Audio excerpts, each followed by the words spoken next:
It's the 2021 French Grand Prix here at Le Castellet, back on the calendar for the first time since 2019. And what a venue it follows as well, after being in Azerbaijan 2 weeks ago to our third different winner of the year in 6 races with Sergio Perez. The championship is hotting up. We're into our first triple header as well. Next weekend we move over to Austria, first of all for the Styrian Grand Prix. A week later will be the Austrian Grand Prix before a week's break for the British Grand Prix on the 18th of July, delighted to say, with fans as well.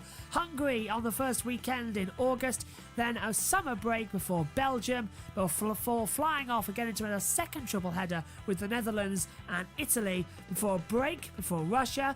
We have a to be confirmed race on the first weekend in October due to the coronavirus pandemic cancelling the Singapore Grand Prix. We'll see what gets replaced there. Then definitely on the 10th of October we have the Japanese Grand Prix. The 24th of October is in the USA, Mexico on the 31st, Brazil on the 7th of November, Australia the 21st, and then in December the 5th it's Saudi Arabia before rounding out the season on the 12th of December in Abu Dhabi. In the Drivers' Championship, it's status quo in the front. No points scored in Baku for Max Verstappen or Lewis Hamilton. Sergio Perez closes the gap up in third on 36 points back on 69. Lando Norris just a couple back on 66. Then a little bit of a break before we see another battle developing in the middle field between Charles Leclerc, Valtteri Bottas, Carlos Sainz, Pierre Gasly, Sebastian Vettel and Daniel Ricciardo, all closing up on each other. On the second page is a fight between the two Alpines. Fernando Alonso a point ahead of Esteban Ocon. Then it's the battle with Lance Stroll and Yuki Tsunoda, and both Alfa Romeos only have 1 point to their name. Still no points for Mick Schumacher, George Russell, Nikita Mazepin or Nicholas Latifi. And in the Constructors' Championship, it's Red Bull leading the way by 26 points to Mercedes. Ferrari and McLaren in an interesting battle for third. The battle for fifth between AlphaTauri and Aston Martin. Throw in as well Alpine. And then Alfa Romeo only on 2 points. No points scored at all for Haas or Williams yet. The drivers are all set to tackle the track. Welcome to first practice at the Castellet's Paul Ricard for the French Grand Prix. Let's take a look around the Castellet, a 3.630 mile circuit, 15 turns around this track as well, 53 laps ahead of the drivers on Sunday. Get a good exit out of the last corner and then hammer it down the straight at your top speed as you approach the braking zone. For turn 1, 8th gear, 330 kilometers an hour. Brake hard for turn 1, down to 4th gear at 165. Rise it up for the flat out kink at 2, 5th gear, 200.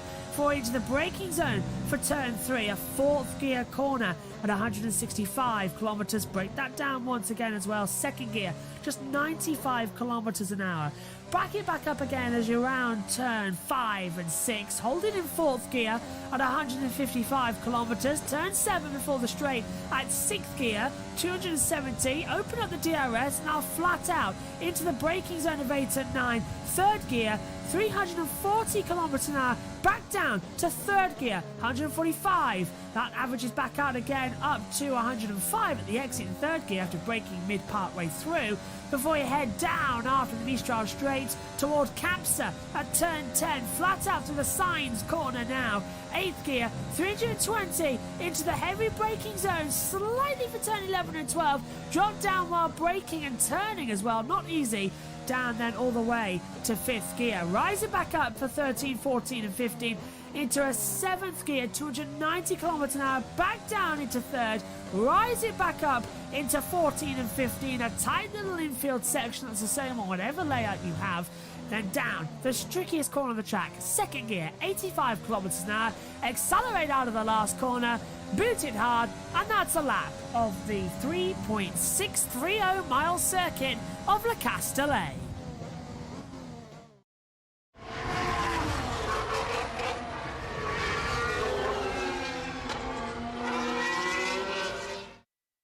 Hello everybody and welcome up to the commentary box for the 2021 Grand Premier de France. Welcome, bonjour. And we're back. After a year's break, we are here at Le Castellet, this fantastic circuit. At 226 kilometres an hour, your top speed, that's 140 miles an hour. Elevation change at 30.4 metres as well around this fantastic track as well. And this circuit really does challenge and does change. Turn 1 back in 2018 was the action zone with Bottas and Verstappen. How about down at turn 3 in 2018 as well? That was a right little battle as well between the cars, as well as we saw exactly who was hot and who's not. Down turn 8, the last time we raced here, Norris, Ricciardo, Raikkonen and Hülkenberg in our last lap battle. The only interesting thing that happened in that race as well. And after the controversial Pirelli tyres of Baku, it's the soft C4, the medium C3 and the hard is the C2. So a step up for the hard tyre compounds. Hopefully this time they will not fail.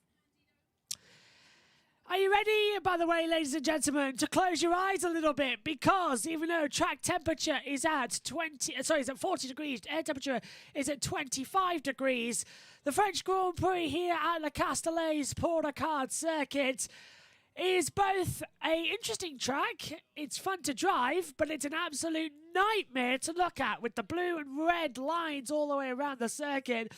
We should get Megan Birch joining me for first practice here today.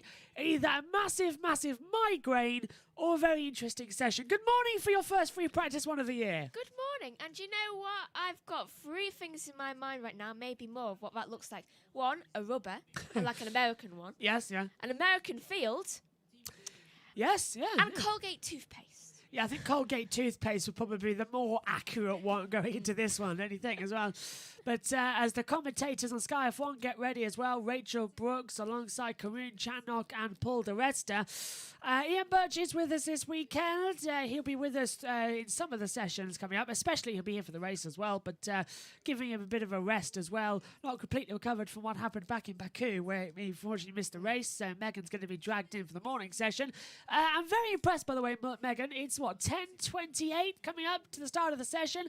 And, well, I'm quite surprised, Megan, to see that, you're actually awake. You have to come this way a little bit, though, as we show the Drivers' Championship. I, for the last 2 days, have woken up at this time. Do you know what the funny thing is? I still went to bed at, 2 last night. Yeah. Max Verstappen leads the titles, 105 points to Lewis Hamilton, 101. It's the battle between them two that is still wrecking on from the last race in Baku. Constructors' Championship also sees Red Bull leading by 26 points to Mercedes as well. That is getting very close indeed. Still no points for Hassel Williams. As we said a while ago, you can go back to your seat now, guys. Going back as well. Good morning to Synthol, who says, yo, good morning to you. And for the T34-85, it's 4 a.m. and you can't sleep. Well, hopefully... I know the feeling. Yeah. I had that 2 nights ago. I just couldn't get to sleep. Well, hopefully either we'll keep you awake until sunrise or we'll put you to sleep with some tyre talk that seems to be coming our way. We've got 35 seconds there until the green light goes on. There's your grid as well. You might notice as well back in 16th place, Art Nazani. That's because Roy Nazani is taking part in this session as well. In the Williams, we understand, I think he's also replacing Nicholas Latifi. No, he's replacing George Russell in the 603 car as well. Out there on the track. Megan, we should get quite an interesting first practice as well. There's a lot to play for, especially after Baku, and especially around the Pirelli tyres and Lewis Hamilton. Is Lewis meant to be going out right now? Yes, yeah. And that's why. And the green light is on, and the first practice session for the 2021 French Grand Prix is underway. Sebastian Vettel, the first car onto the track, as well as Roy Lasani, Valtteri Bottas, and Lewis Hamilton just doing a practice start up there as well. Everyone getting ready to head out as well around this very tight, tricky circuit, 5.842 kilometres. We use the full Grand Prix layout here at Paul Ricard. Yes, it doesn't give us exactly great racing, but hopefully, Megan, this weekend, for everything we're going to go through in free practice one, it should be a great race, and we will start with exactly what happened back at Baku, a very good place to start, in the form of Max Verstappen crashing out, scoring no points, and then at the restart, Lewis Hamilton locking up at turn 1 with the magic brake paddle issue, which means that Sergio Perez got his first win of the year. My question to you, Megan, is The racing gods really, really wanted Le Castellet to be a good race. So we've got 4 points for the title.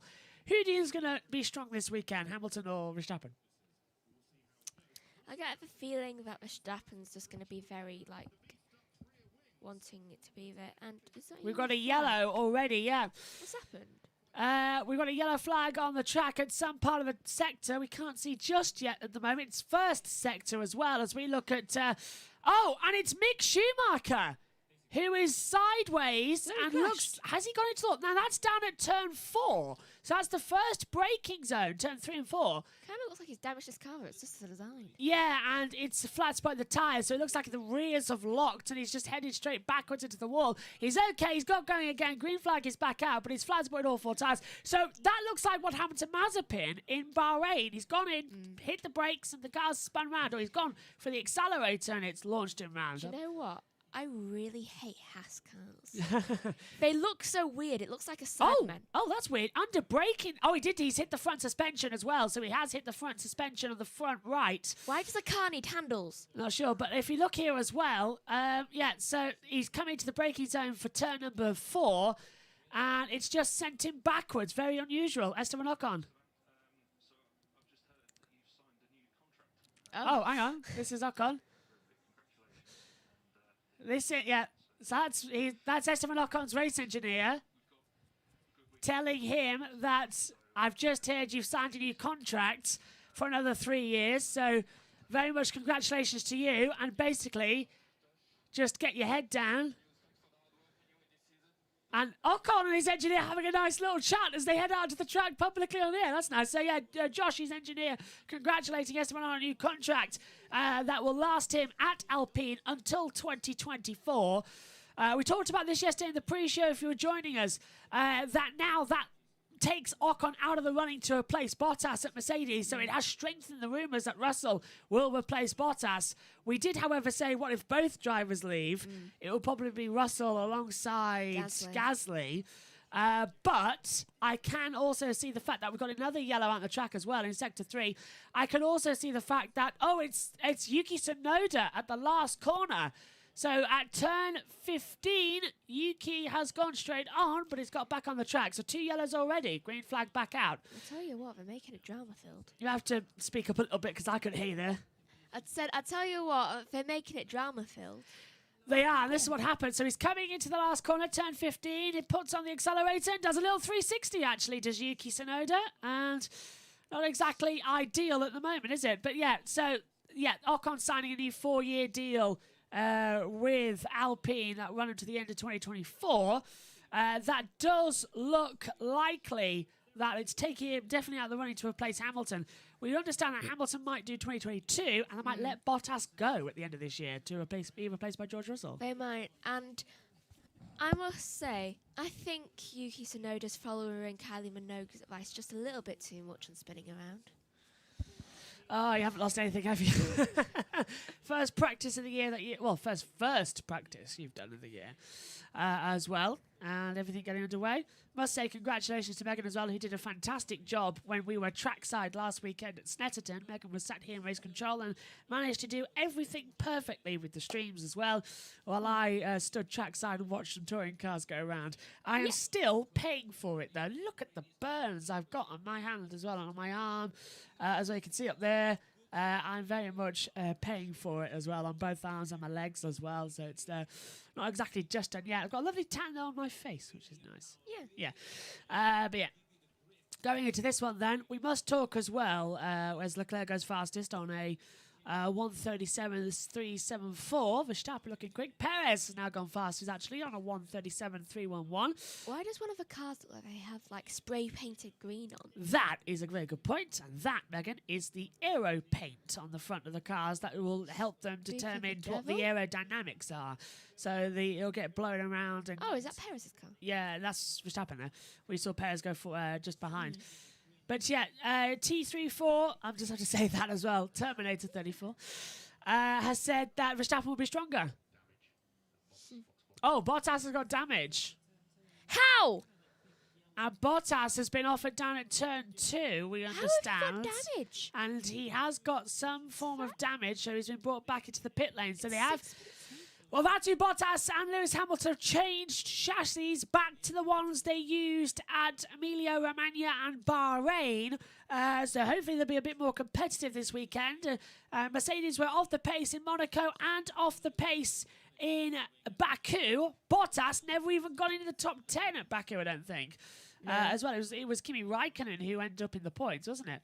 Yeah. Going forward. So there was a lot of issues, a lot of timing that needs to be there as well to go forward.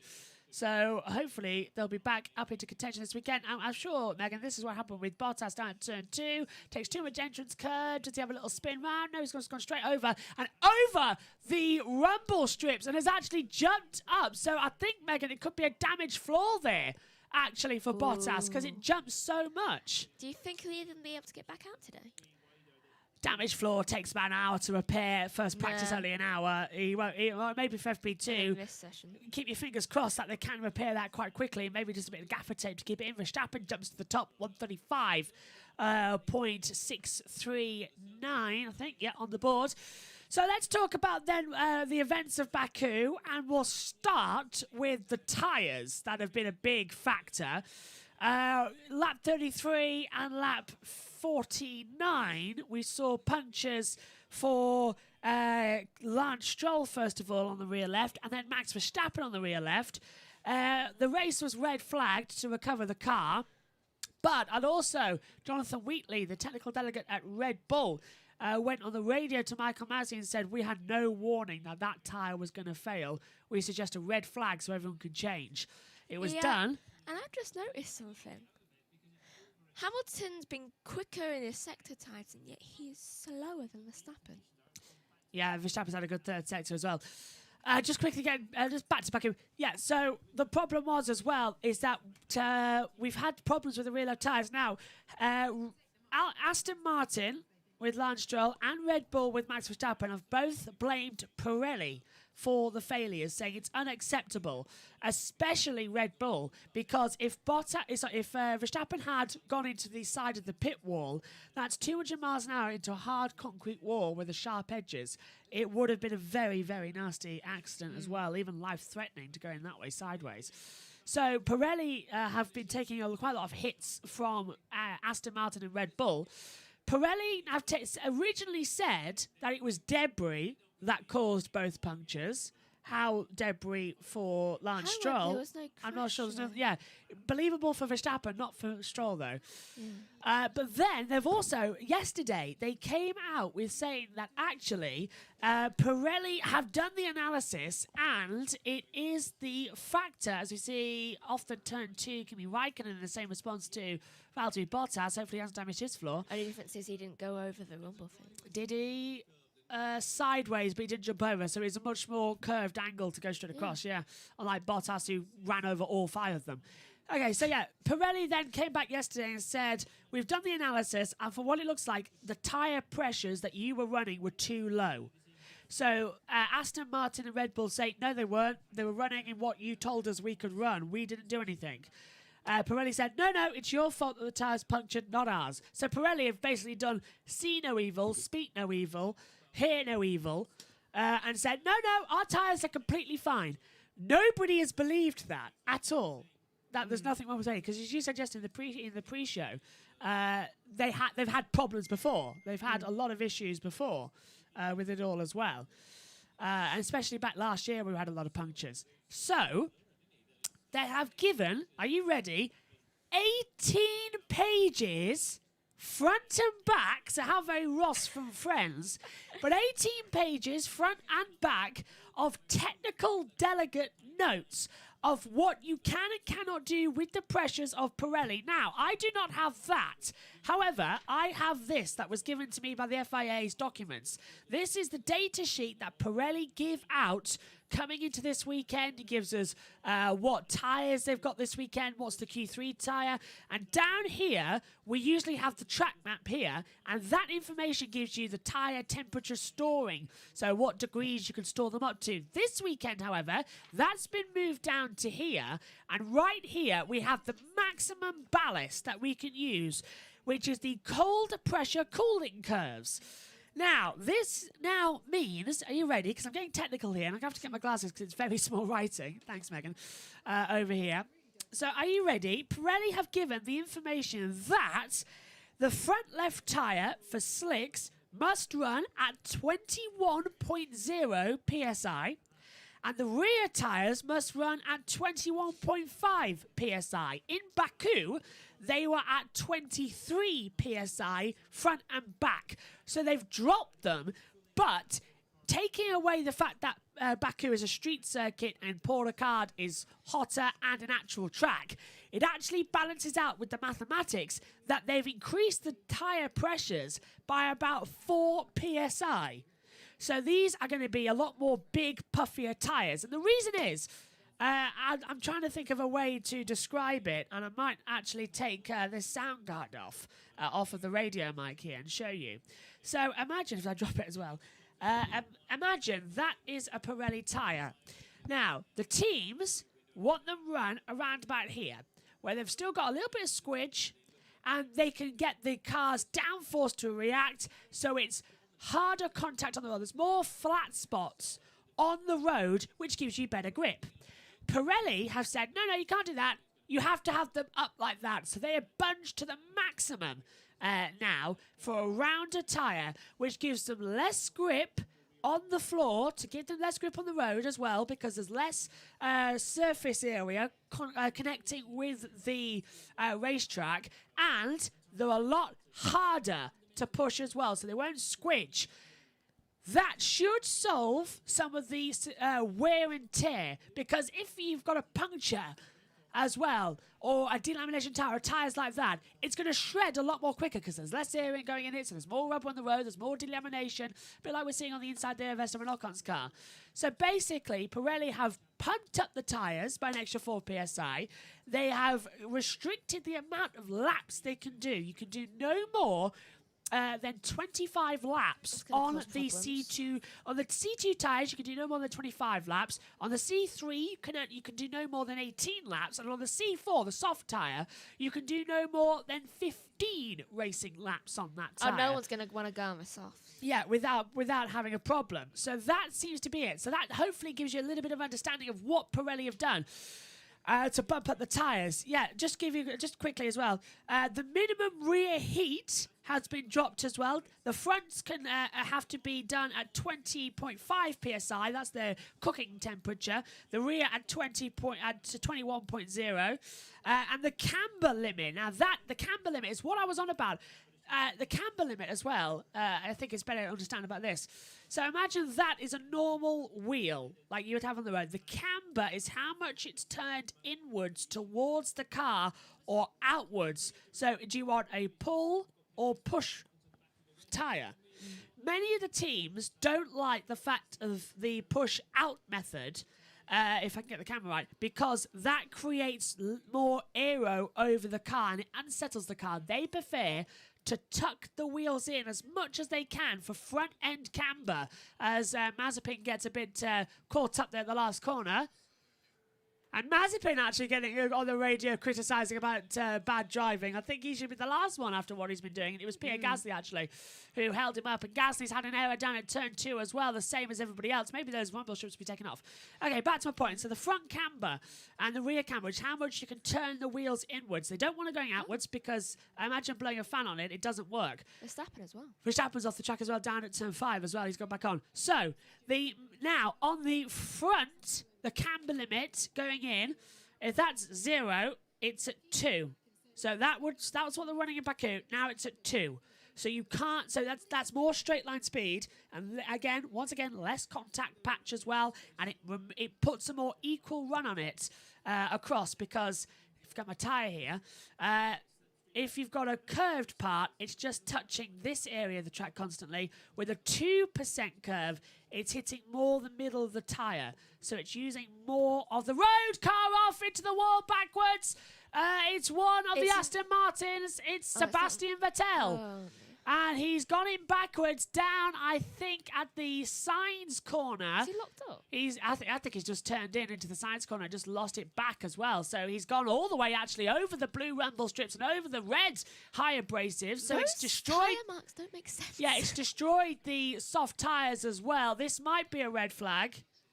And he's stuck in neutral. So he's turned into the sign corner. He's dropped down gear. He's gone into neutral and he's just flung him around. And he's the red, of course, we've got no gravel traps here at Paul Ricard. They're blue for low abrasive stop, and then the red is high abrasive. I don't so like it's more like different forms of gravel. sandpaper I running want across. gravel. Yeah. That ain't good for the tyres. They're It's- trying to prove a point, and yet look at those tyres right now. They're literally shredded. That's because of the sandpaper, yeah. So these soft tyres have gone already then for Sebastian Vettel. And he's actually got off midway through the signs corner. That's down towards turn 13. Let's take another look at it. So, yeah, he's passed the first part of signs. He's into the second part where he dropped down to 5th gear. And he's got into neutral. So from 5th gear straight to neutral, it's locked the rear axle and into the rear wall. Suna's asking, who's the fastest lap? It's Verstappen on a 134.139 at the moment. Megan. May I point out something about this Pirelli tyre that Yeah? they're trying to do? What happens when someone crashes really bad? The rear will just, it won't puncture as well. Though it's certainly gonna go off the car easier. Yeah, with terms of the camber as well, we're going to have to hope that the restraints do a better job if they're tested like that, because otherwise, as you say, they will probably detach as well. But the tethers are usually They very, might very fly strong. at someone else. The tethers are quite strong. They're very strong cable ties. they've so we been should be okay. known. They've been known to fly off. Yeah, we'll have to keep an eye out on what that happens. Let's hope we won't have an Especially incident with like a that. sandpaper. Yeah. I don't see why they've decided to do this at France, where it's a worse place. You can decide to make changes to a with tyre. tyres. Yeah. I mean, look at that tyre. Yeah. That is literally just. It looks like it's just so easily went And off. that is the soft tyres, the C4s that have been put into position here as well. So already they've been destroyed after just about 20 minutes. Although I think Sebastian Vettel, if I'm right, and I am, he's out on the free Pirelli set of tyres. So that's not one of his allotment. That's his first 40-minute I must tyres. say, they all better use their soft tyres in practice, because no one's going to want to be on there for a race. Just leave one pair for the race. Yeah, they've all got two hards, 2 hards, 4 mediums, 8 softs. Oh, yeah, So you're that's definitely going to want to use those tyres. And of course, 4 intermediate and 3 wet. So let's take a look at analysis at the moment. I'm sure. This is just once again Sebastian Vettel going backwards into the walls. That's not analysis. That's just a replay. His tyre marks still don't make sense. They don't do that. They've gone backwards. Suna says, why do we only have one tyre supplier? That is all. Yes, you've got there right before I have T34-85. The 2005 United States Grand Prix is the reason we don't have more than one tyre manufacturer, because of the 6-car race. Where all of the Michelin tyres couldn't handle the banking, the 13-degree banking, and the diamond-cut surface at Indianapolis, and the tyres failed after 5 laps. And in that year as well, there was a tyre war between Michelin and Bridgestone. Bridgestone had brought tyres that were manageable because Bridgestone's American firm, Firestone, was the exclusive tyre supplier and still is to this day of IndyCar, and they had the Indianapolis 500 the month before. So Firestone had learned the data, sent it over to their European counterpart of Bridgestone. Bridgestone have made the adjustments to the diamond cut surface, and they had no issues. Michelin didn't do that, so their tyres didn't know the new surface of the diamond cut. And it was very abrasive on the tyres as well, and the camber was all over the place. It was just shredding the tyres on the rear left, actually, coincidentally enough. So that is why, and Michelin as well, all their cars pulled out of the race. The 3 teams that ran Bridgestone, Ferrari, Jordan and Minardi in those days, they all took the start. But the 6-car race went absolute fast. Michelin left Formula 1 at the end of 2006. Then it became Bridgestone, the exclusive tyre supplier, until the end of 2010.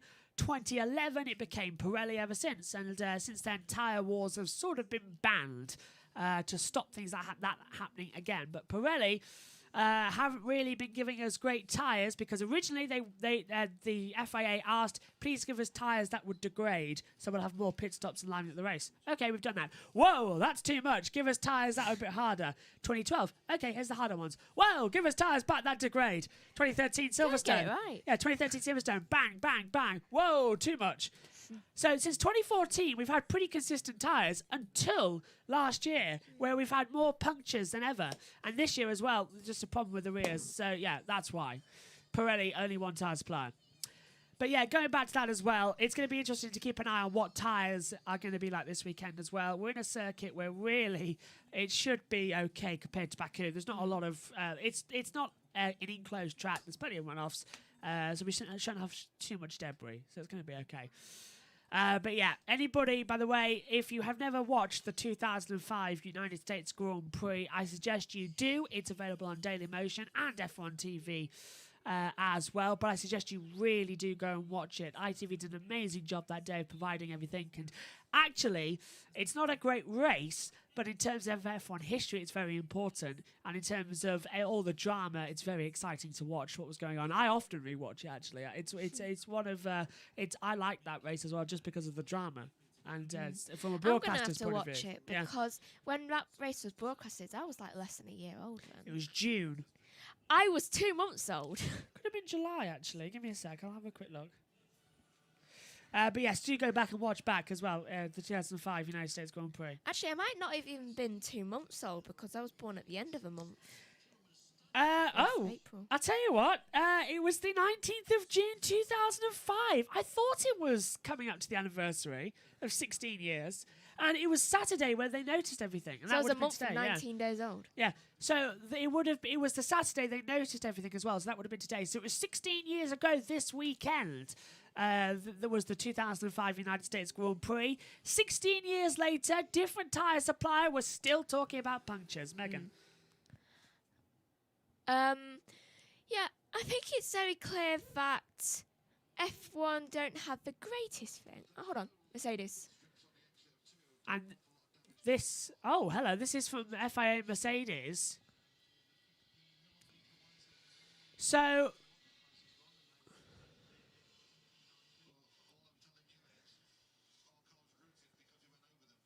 Oh, okay. We're going to give... Sorry for being quiet a second. Hang on. Just 2 seconds, everyone. Wow. Whoa. So... Okay, so... Mercedes have just gone over the radio on the FIA directly to Michael Masi, and they have said that Valtteri Bottas's car is now rooted in the garage. It's done hundreds of £1,000s worth of damage. So I think he's destroyed the front wing, the floor, maybe even an engine as well. So I can't believe this, but yeah, one of the Mercedes engineers has just gone over the radio and said, Michael, those 5-foot curbs, the sausage curbs at the exit turn 2, we've gone over them. Our car's now rooted. It's done thousands of pounds worth of damage because he's gone over them. Can you remove them? And he says, okay, I'll take a look at it, but they should be all right. They've been there since 2019. Well, 2019 wasn't exactly perfect for the people. Yeah, personally, I don't like that. I don't like that at all. That is done there. Maybe they will be removed ahead of FP2, but everyone's now going to be told to avoid them like mad, aren't they? Which they're not going to do because it's on a corner where it's an exit corner, can easily go off. It's an exit corner, so they're not going to straight away go wide. It's almost definite that you're going to go off. Yeah, absolutely. I've never liked those rumble things. I don't think anybody has. So we've talked tyres from Baku. We've talked Hamilton's magic paddle issue, just a little bit. Let's go more in depth with that.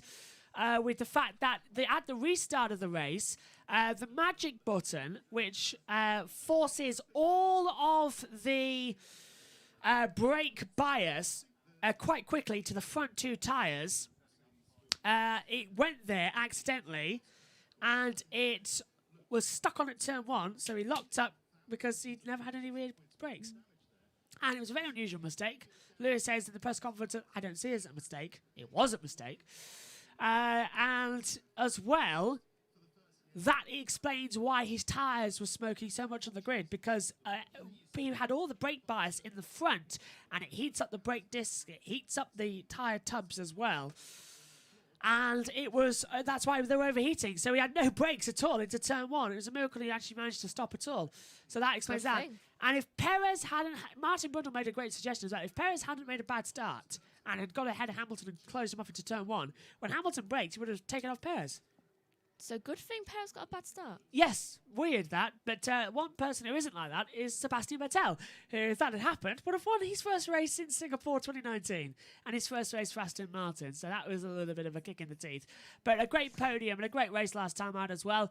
Gasly's having some work done as well to the floor. He went over the rumble strips, the exit of turn 2 as well.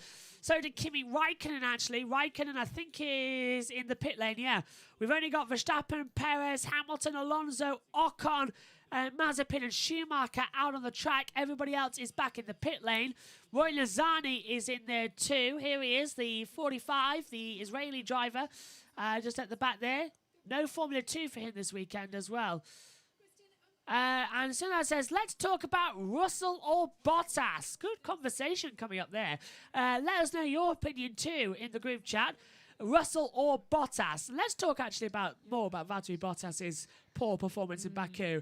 Yes, we know the car wasn't really great there, either the Mercedes. No. Hamilton got into Q3 and did well in the race because he had toes off of the cars.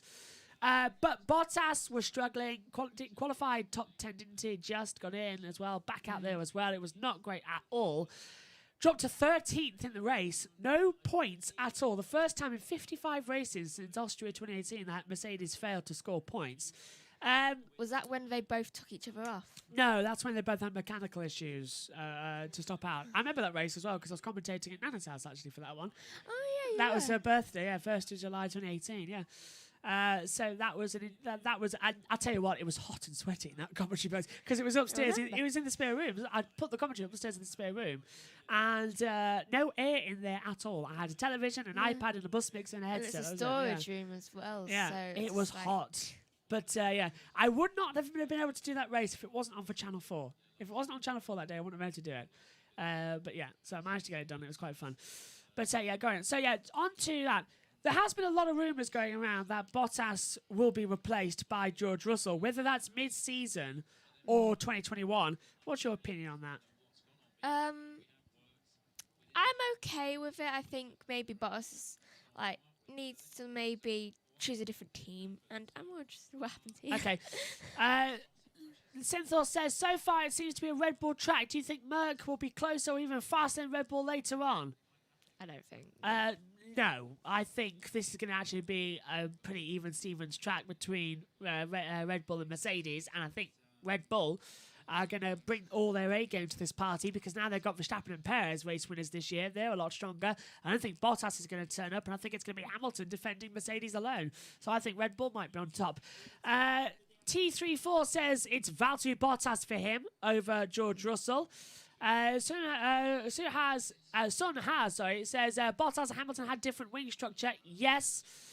Bottas has got a higher wing compared to Hamilton this weekend as well. They've gone for different structures in their first practice.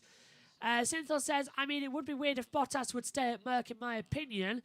I think he's right. I don't think Bottas will stay at Mercedes. I think it will be a George Russell because it's a Mercedes driver. Sunhaz says, I feel Mercedes discriminate against Bottas. I think you're absolutely right there as well because look at what happened in Monaco. Toto Wolff blamed him for the wheel gun shredding it when it was a team error, not a Valtteri error, saying he stopped too far. I think relationships have massively broken down between Mercedes and Bottas, and I don't think it's going to last long. We have a yellow flag somewhere on the track. It is in the first sector. It's a Ferrari. And I think it's Carlos Sainz. If I'm not mistaken, it is. It's fine on the soft tires. And yeah, look at that. He's got over the red high abrasive banding strips and he shredded the tyres. Look at that. That's bad. Front left tyre completely shredded and loads of flat spots as well. So he's got to drive very carefully back.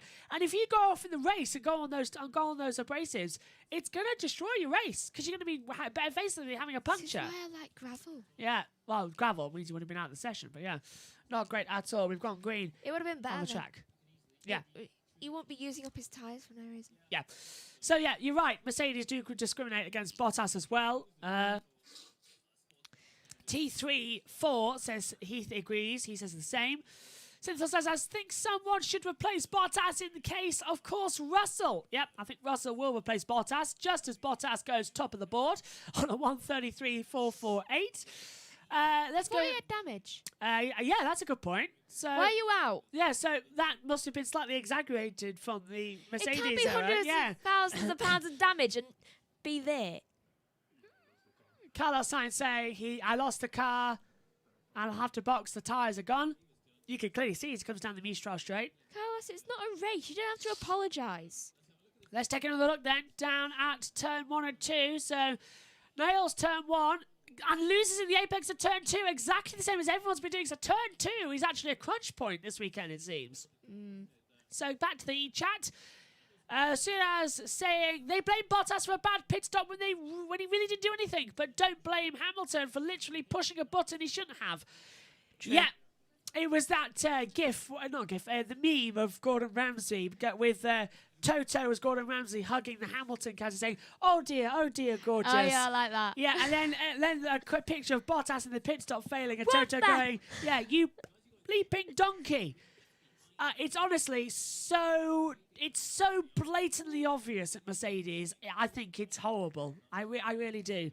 And I do feel sorry. That's why I want Bottas to go to another team where he won't be discriminated. I do feel sorry a lot for Valtteri Bottas as well.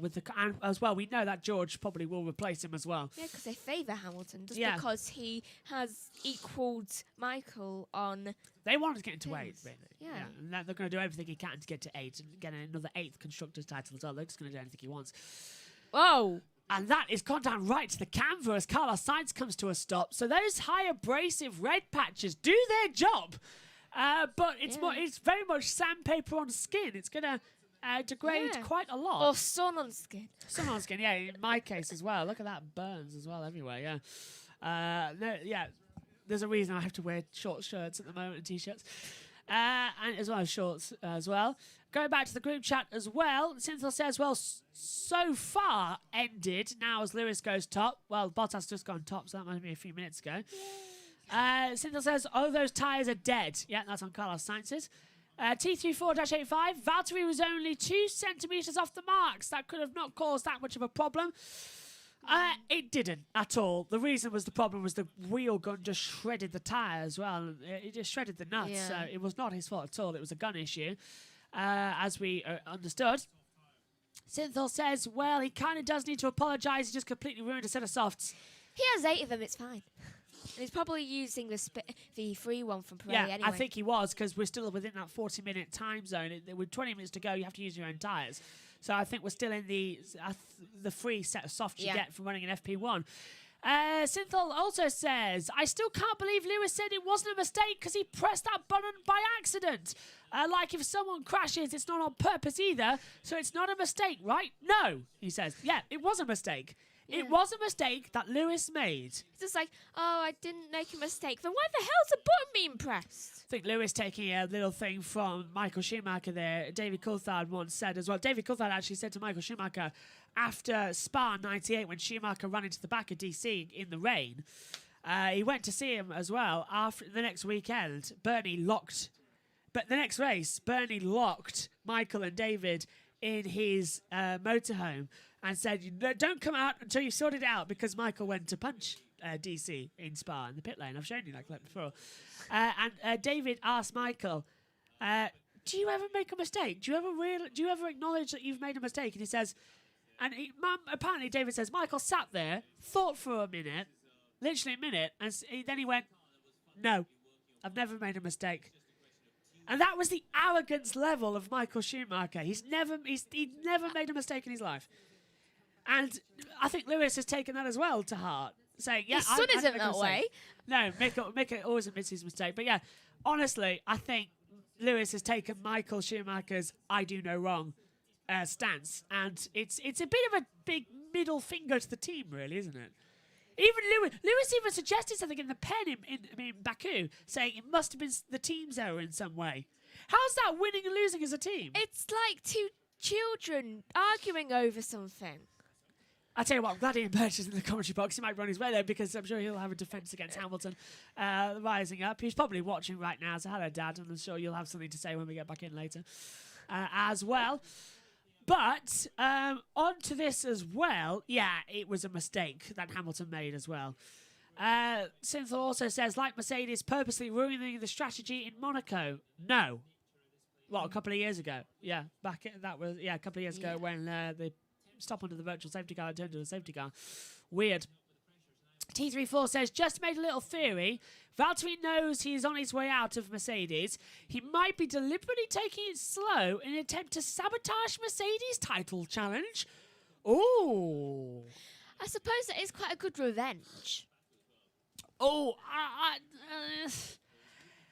I would be very surprised if Valtteri is deliberately being slow if he does know he's being kicked out. However...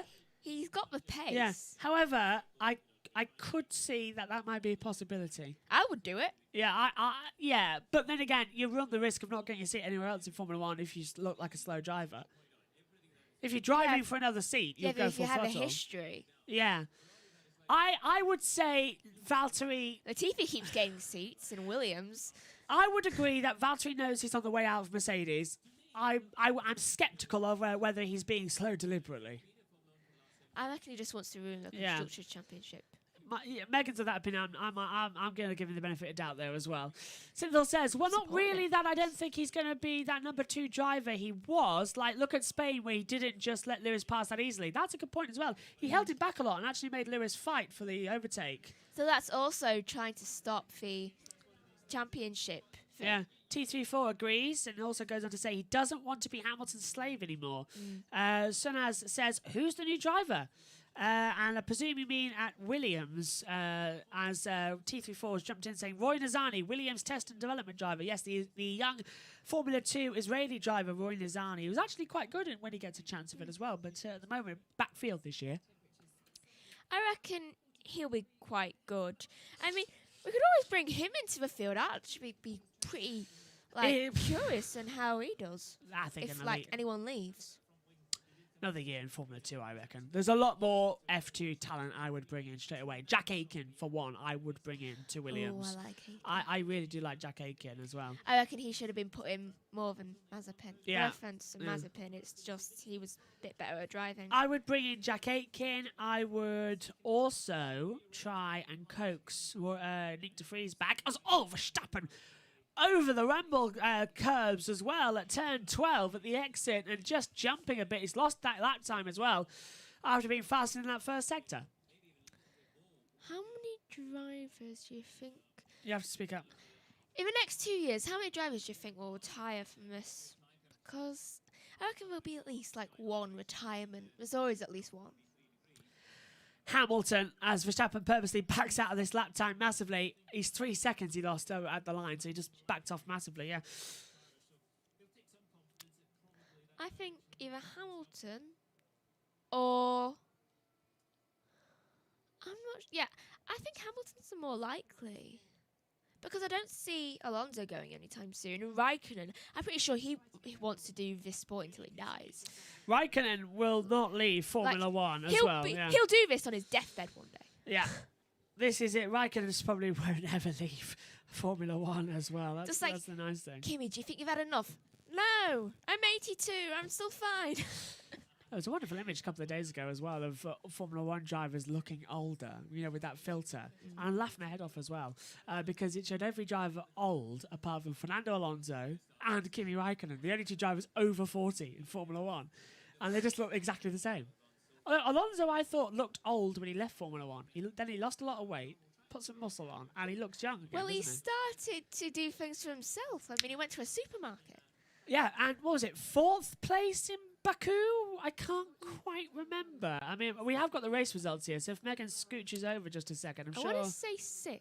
Yeah, if Megan scooches over, I'm sure we can actually see. Look, here's the race results back from Azerbaijan. So 6th. Yeah, so it's Perez, Vettel, Gasly, Leclerc, Norris, Alonso, Tsunoda. So Alonso was P6 as well. He got, 8 points that day as well. So there's the results from Baku as well. So yeah, and DNF was Ocon Stroll, and it was Verstappen and Russell being out of it as well. So we jump back to that. So yeah, I just couldn't quite remember exactly what it was in terms of all that. So yeah, you're right there. So yeah, it was And he P6. did all of this. And he got a with great race being done. hit by a car. Yeah, and he was what was Less it? than a year ago. He was quite high up as well. The order wasn't he as well because what was it? He was he started 13th. He was in a battle. Yeah, got to 13th, back up the order. Yeah, so he did great as well. Bit of a devil, here's Alpine. T3485 says Hamilton will opt out either at the end of 21 or 22.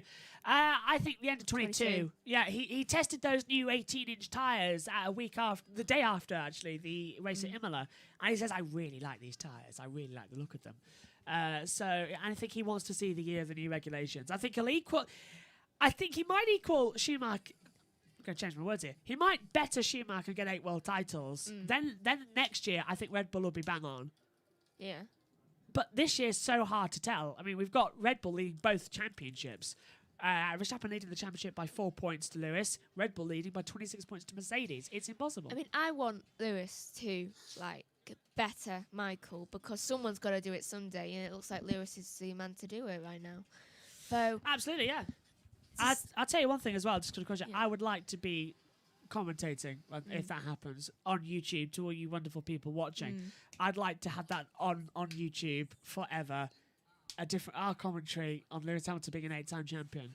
I think that I still can't wait for him. Yeah, I can't wait for him to get to 100 wins either. That'd be quite momentous. In fact, we've covered quite a lot. We got into habit last year, didn't we? Of the races that we did last year live. Hamilton won, didn't he? Yeah. We did British Grand Prix. Hamilton won. Mugello, Hamilton won. Eiffel, Hamilton won. Turkey, Hamilton won. We got it broken eventually, but of course we didn't broadcast all the races last Did we year. get it broken with Perez? No. Was it Verstappen? I think it was Verstappen. Yeah, but yeah, last year we didn't broadcast all the races live, unlike this year where we are broadcasting every single race live with our watch on because we just may as well. We do it anyway. So it just may as well sit in the commentary box and put the camera on. But yeah, that's what it looks like. So I think Hamilton might just do it. Chat is active again. Sunaz says, apologies, I can't see the name right as well, but Sunaz says, apparently Hamilton is looking for a 2-year deal with double bonus for championship win. Yeah, I've heard that as well, actually. Yeah, that he's looking for another 2-year deal to take him over to 22 and 23. But I think that second-year deal might be to go into a team principal role. Yeah, he's not going to like 23 with the driving. And I'm not sure about the double bonus for championship win because of the driver cost cap that's come in. That you've got to be limited to about, 15 million? Something like that to bring it over. Jeez. I mean, he's earning over $1 million a week during the racing season. Over these 9 months, he's earning around about a million a week. He's on a £32.4 million contract. Jeez. It's just unbelievable. And that's got to be brought down as well, so yeah. As apparently, my group chat's activated, and apparently it's raining outside our UK studio. Isn't that all the luck? Megan's going to go check as well. Isn't that all the luck as well with the fact is that... I was going to interrupt myself to bring you this. Give me whack, and I was just running over the track as well. As we see all action elsewhere around the track. Sorry, Megan, say that again. It's lightly raining. Lightly raining. That's what we've heard as well out there. I brought the boom mic in as well. Sorry, say that again. Make sure you're It's muted. still heavy enough that you're going to want to run inside. Yeah.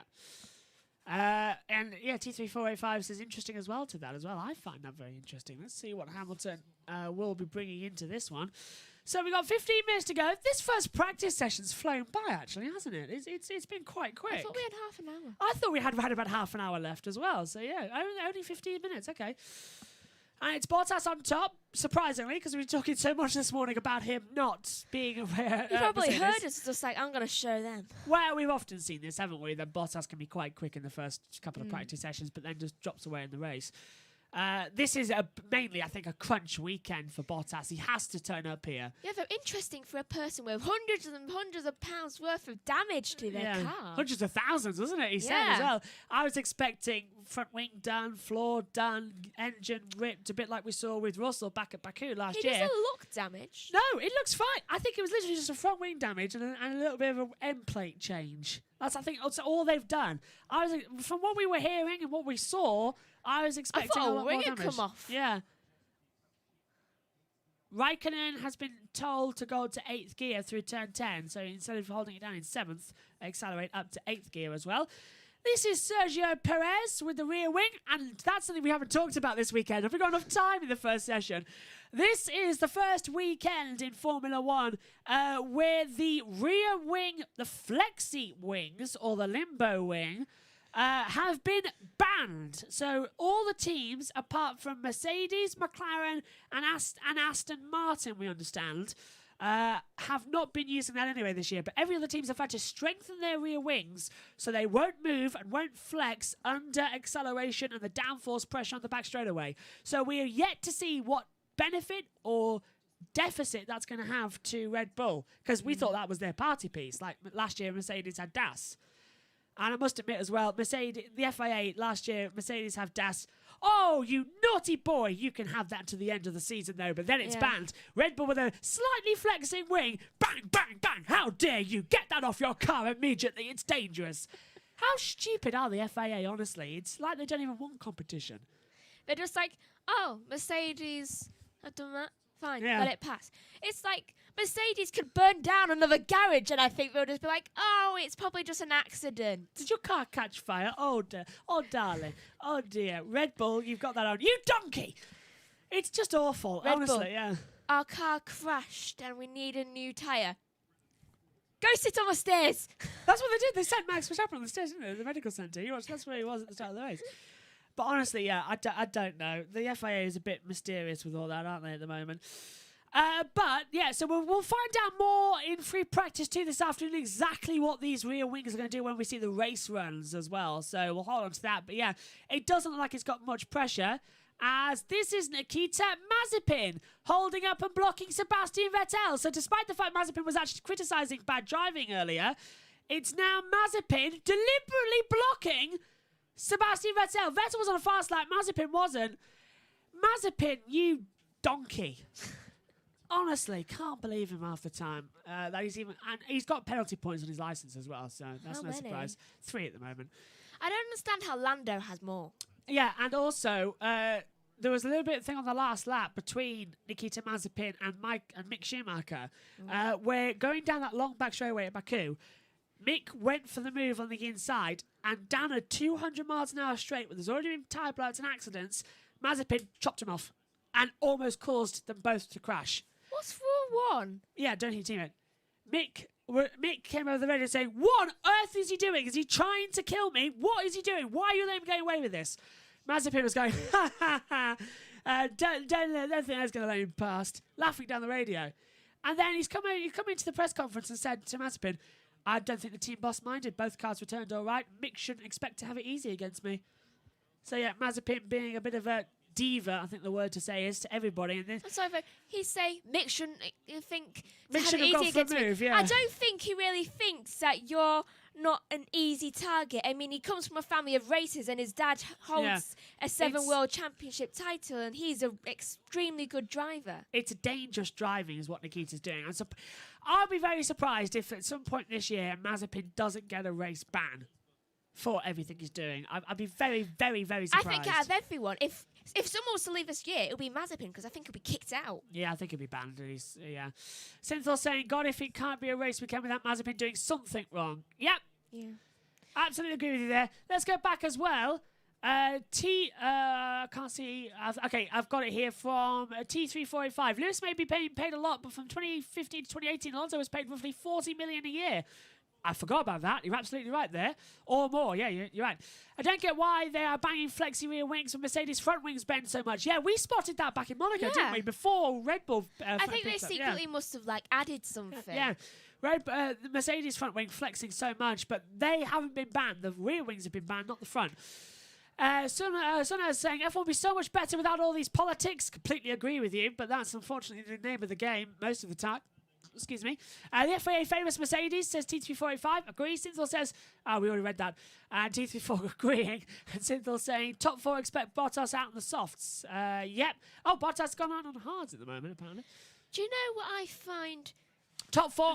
Yeah. It's like order of children. Just like the oldest, they get everything new. The middle child, they get thrown away. the youngest child, they get spoilt. This isn't a commentator on our family. I'm just looking at her because she's the youngest. I'm just waiting for her to dawn on what she was saying.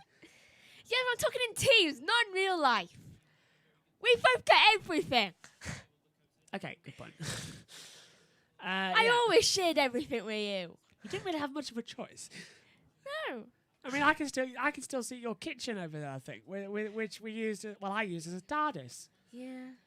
Yeah, but admit it, live on air to thousands of people. It was fun sometimes, and sometimes I just wanted to cook something. I always let you use your cooker as a cooker, but I admit... know I had to wait until you went to school. Yeah, but admit, it was always also more fun with a TARDIS going around switching all the dials up.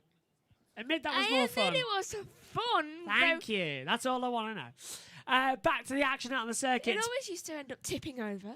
That's usually because you ran into it. You're only 3. You literally went back into it. It always fell over. You held DVDs in there. I don't know why. Yeah, I don't know why. Well, to be fair, you had no concept of brakes. You were Lewis Hamilton. You just went streaming.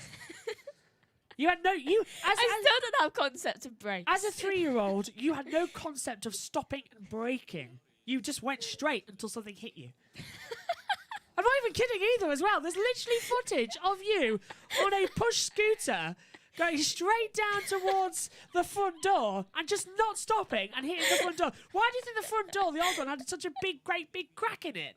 Because you just went straight down. Why? Yeah, you went straight down. Don't tell me I didn't do that to the front room door, right? No, the front room door was caused by a toy cat gun, metal gun going through it. Oh, I remember. Yeah, let's have a look then. Going back to this. Oh, who was that just flying off the Mum track? and Dad wouldn't let us Okay. have a crap gun for like 3 years after that. Until Nana brought me one, which was fantastic. I've still got that somewhere actually. It was a nice Western one. Anyway, back to the track action as Alonso's out on the circuit. Let's look at the chat quickly as well. T345 saying Mercedes blatantly breaks the regulations, and the T345 says FIA. Oh dear, gorgeous. That's pretty much it, yeah. The Gordon Ramsay meme lives on. Synthel saying, well, that's too wide into turn 1. Indeed it was. Yeah, I think Max has aborted his lap. He has indeed. He's backed out in the second sector. 24.9 was that first sector time compared to everyone else who's doing about 23.4. And T3405 as well saying, Red Bull or Ferrari, make an innovation. And the FIA saying, you donkey, I presume is what you're going to go on to that one next as well. Yeah, go on, say it as well. Can I Put it just in. say, Megan. Esteban Ocon, you better watch out because I think Mazepin's right behind you. Ricardo and Tsunoda and Raikkonen. 3 cars only in the pit lane, as far as I know. Although, is Norris in there too? Yeah, Norris has just entered the pit lane. Probably. Yeah, so they're out there at the moment. 6 minutes to go in this first practice session at the French Grand Prix at the Castellet, Paul Ricard. Tell you what, for a circuit that usually gives me headaches, because we haven't looked at the screen much in practice 1, it hasn't really given me that much. They've gone for, I've noticed as well, unlike in 2019, you might have noticed as well, they had a lot of high-angled cameras, which looked down a lot at the abrasive track, gave everyone a headache. This year, they look like they've gone for a lot more lower angles to try and minimise it. If you look at it for too long, it makes you kind of want to throw up. I messaged one of my friends a picture of the track and asked her as well, you've got blue light glasses, can you just pop them on? Does that look any different? Is it worth me buying some? She said, no, it's not at all. It's still there, you can still see it. So no point even with blue light glasses. So, I think they should have gone all lighter blue. Yeah. Because... They should have just painted it black. I don't see why they have to be colourful. Why didn't they just put them black or white? It's not a circus. White would have actually been better. It's less thingy. Synthel says, but every car has been checked and accepted and found legal. Yep, even the Red Bull was.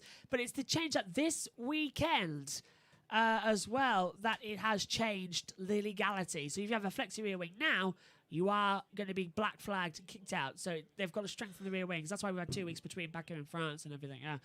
And of course, we shouldn't even be here right now. This race shouldn't exist. Where should we be this weekend? No, this should be a weekend off. Yeah.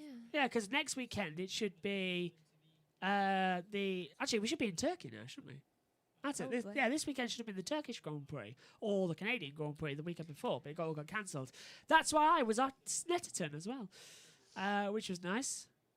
Mercedes got DAS all season. Red Bull's rear wing got banned mid-season. Says T3485. Yeah. Bit bizarre, isn't it? as we approach mid-season distance as well. It's only round 7, isn't it? We've got a long way to go for 23 race count. Well, it's 22 races right now, isn't it? With 1 to be confirmed, as you see on the calendar, because Singapore's been cancelled. Rumour is we're going to have a second race in Austin. However, it looks like we could put the Turkish Grand Prix in there again, or as what I like most of all, we could see the Malaysia Grand Prix return. Megan's listening to the team radio like mad. Enjoying the radio? Yeah, I was just wondering what it said. I have a name Alonso, and I got just on different fuel loads and tyre loads as well, and see where they are. Ronazani is 20th at the moment as well, and Synthel saying, so annoying, like, why do they do that in terms of banging things mid-season? No idea. Look at that, the grip's actually coming in quite easy down at turn 5, isn't it, as the all get changed up now. Let's look at the corner analysis at turn 1 and 2 between Norris and Ricardo. What are they doing to Ricardo's car? Norris is 0.02% faster, so 0.02 of a second faster. And at the moment, I think they're going to put some aero paint on. Yeah, they're going to pour aero paint on. So that's how they do it. Yeah. So that did not go well for them. Yeah, look, they're having to go it now because otherwise it gets misleading data. So yeah, so some aero high vis paint going on. High-vis paint, quite like these little post-it notes that we use in the commentary box, just to talk with each other. If talkback doesn't work, or if someone spots anything, we write it down and pass it along on some notes as well. It's quite handy as well, especially when you need to say, like, I need to say this and say that. But we do have a talkback feature, but we barely use that anyway. Yeah. It's either that or we just do that. Yeah, which really hurts sometimes, especially with a sunburned shoulder. Yeah, but you're used to it by now.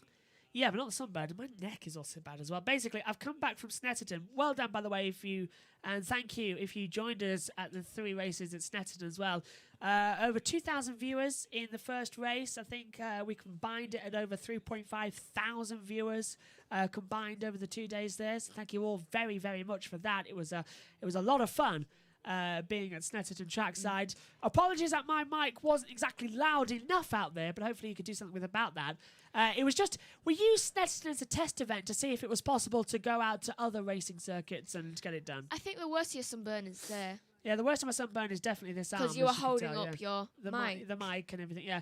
As you can probably tell on the camera, this is definitely the worst of my sunburn at the moment on this arm as well. My leg is also bad as well at the back, but my left arm is definitely the worst as well. As I've got a lot of blisters on me as well.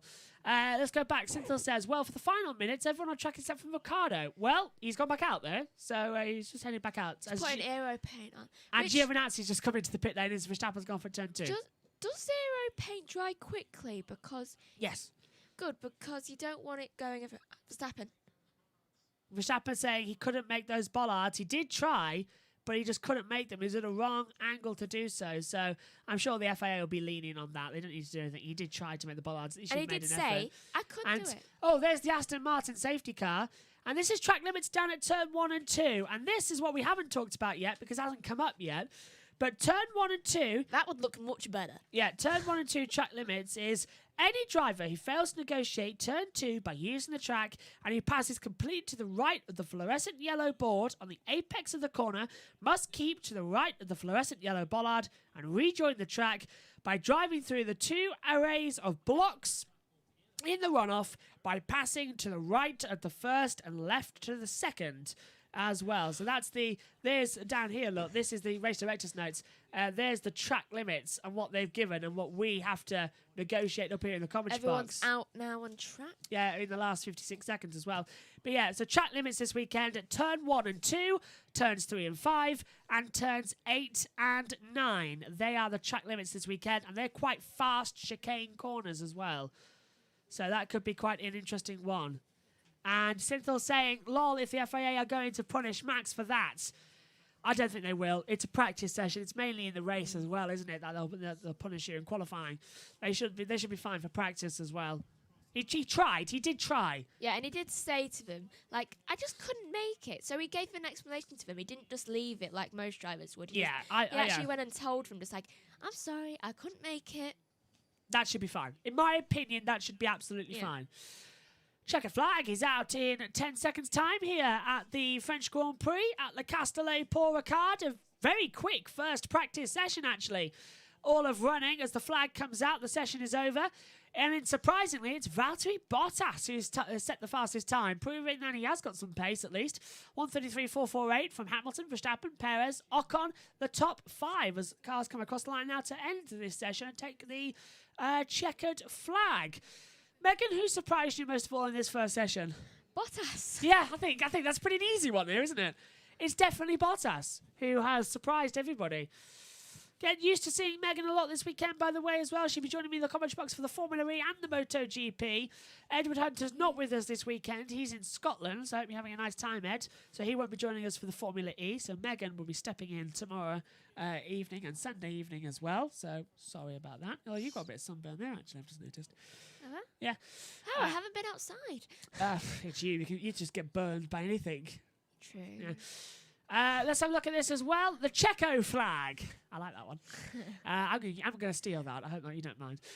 Going if Checo wins this weekend as well. T3485 says Mercedes should change their team name to the FIA F1 team. Well, they are actually just alongside the FIA garage, so it would just be a little bit. Oh, of a what a move over. surprise! Yeah. It's like a student going up to a teacher, just like at the front of the desk. Yeah. And this is Yuki Tsunoda leaving the pit lane. Was it under a red light, though? So what's he done here? What is... Oh, my word! Yuki Tsunoda coming out of the pit lane and another car blasting past him and crossing the pit lane exit line. Giovinazzi? I think it was Lewis Hamilton, was it? I don't know. It went too fast. No, it wasn't. And then Yuki Tsunoda's been sort of dawdling on the exit line. And it's compromised Hamilton. He's had to take the run-off at turn 2. So I think you were right. I think it was Giovinazzi, it looked like. And then that's put Tsunoda out. So he's gone wide through turn 1 and 2. I saw red on the top. Yeah, but that's Tsunoda going on the racing line through turn 2. And that's caught Lewis out. And Lewis had to go straight on across the bollards. So that pit exit, dangerous. This is a test circuit primarily, not an F1 circuit. They had to change the pit entry anyway a couple of years ago. So it's very dangerous. So that's an unusual one. Very, very unusual one. Okay, first session is over. Session over. 1 hour done. 2 hours of practice left. 1 hour this afternoon. 1 hour tomorrow. That's it from Bottas. I'd love to, but I didn't hear anything. Just Man, a few words. Yeah, man, a few words, Reese. Finish. The press conference yesterday was him and Kimi Räikkönen. It's the most I've ever heard the two of them speak. Really? Yeah, honestly, because they were being asked questions together. It was really weird. They never speak that much. The only Finn I've ever known to be quite chatty is Mika Häkkinen. True. And Häkkinen can talk for anything as well. I do love Mika. He's such a great driver. Mika could talk for Finland. Mika, who defeated Michael Schumacher at the top of his game. Mm. Yeah, that's that good. Mika Häkkinen is a I mean, two-time if you champion. do that, then you gotta talk about it. 98 he won him, and then 1999 he defeated Eddie Irvine in that situation. But yeah, absolutely do love Mika Häkkinen as well. Mika Häkkinen. Last win, 2001 United States Grand Prix. Last race commentary from Murray Walker as well, actually, in that one. And Joe Moreira as well, who is the McLaren team manager. He retired that day as well, I found out recently. I've got to watch that press conference. I want to hear him speak. I have, we've got it all recorded. Synthel says, we'll see you in FP2. I didn't expect anyone to touch the barrier any time this weekend, but they've proven me wrong. And T3485 says, I've got to get ready for cross-country practice. Might tune in for FP2 if I have time. Well, if not, just put us in your ears and we'll describe radio for us. Yeah, good luck with your cross-country. I won't want to be doing that in this weather, although it might be good where you are. So, good luck to everyone. I hope you have a nice afternoon. We'll be back at 1:50 British summer time. For all of the action for free practice 2, but this is your results from FP1. It's Valtteri Bottas the fastest, followed by Lewis Hamilton second, Max Verstappen third, Sergio Perez fourth, Esteban Ocon fifth, Daniel Ricciardo sixth, Fernando Alonso seventh, Pierre Gasly eighth, Lando Norris ninth, Yuki Tsunoda in 10th, Charles Leclerc goes 11th, followed by Antonio Giovinazzi in 12th, 13th for Kimi Räikkönen, Lance Stroll is 14th, Sebastian Vettel 15th, Carlos Sainz 16th, Nicholas Latifi 17th, Nikita Mazepin 18th, 19th for Mick Schumacher, and Roy Nazani is 20th. Since they're saying, I kind of hate to see that it's Mercedes 1-2 again, probably won't be for long at all. Trust me, I have a feeling we might be seeing a little bit of a changing of the guard. Well, Megs, interesting first practice. FP2 later, 150 British summer time. Moment of the session definitely goes to Bottas being surprised. Yeah. Lovely. Very Right. much. Thanks to Megan for FP1. We'll see her and me back for FP2. Thanks for your company. Join us later. Bye from us all.